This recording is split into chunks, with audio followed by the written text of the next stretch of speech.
in college, I was simultaneously interested in writing and also in urban farming. And my university, which is Tulane University, invited me to join their social entrepreneurship accelerator program and to create my own urban farm in New Orleans. I launched what became Faubourg Farms, which was a urban farm that sold straw bale vegetable gardens and sold both the produce and the gardens themselves. Through that, I partnered up with Refresh Project. So I got to work really closely with urban planners and economic developers and architects, and I realized that I wanted my work life to be more of kind of putting together these catalytic projects, and to kind of help bridge some of those gaps between groups that struggle to communicate with one another.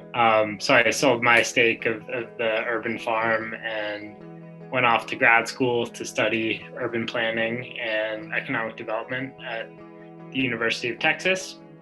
And after, worked on policy for a bit, and then for the Urban Land Institute. And then starting in January 2020, I came over to OEDIT, where I am in my current role. It's the Office of Economic Development and International Trade at the state of Colorado. In my current role, I kind of see it as a synthesis of a lot of the early work I did.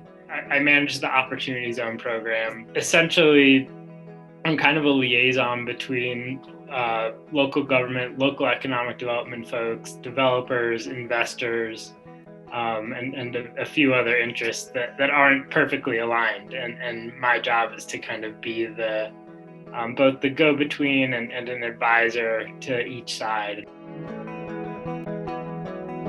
I think I'd struggled with kind of being like a tweener, where I wasn't, I didn't come out of grad school with a really specific vision. I think in some ways I struggled to kind of like carve out my own specific identity. And then I think that I've gotten more comfortable with realizing that what I'm really good at is, like I was saying before, is kind of being a liaison and being able to listen to different parties and understanding what their interests are and how I can communicate them to the folks on the other side, so that they can kind of meet in the middle somewhere, and finding where my kind of less tangible strengths lie, I think has helped a lot.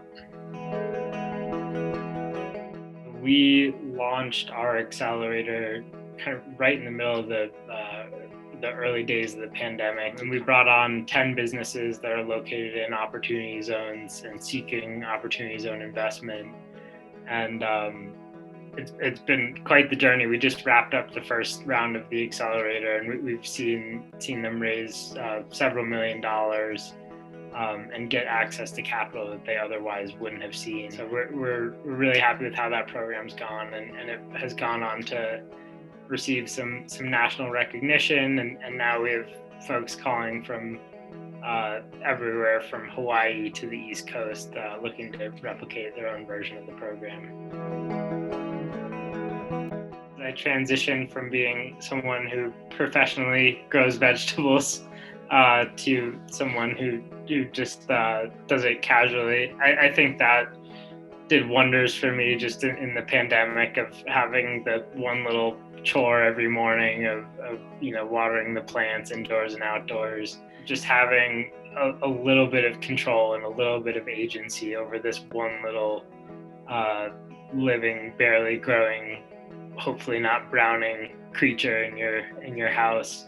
Not only does it filter the air and make it more Instagrammable and all those things, but I think psychologically it's done wonders, and I know that the trend has boomed in the pandemic, and I hope folks continue to keep watering their darn plants.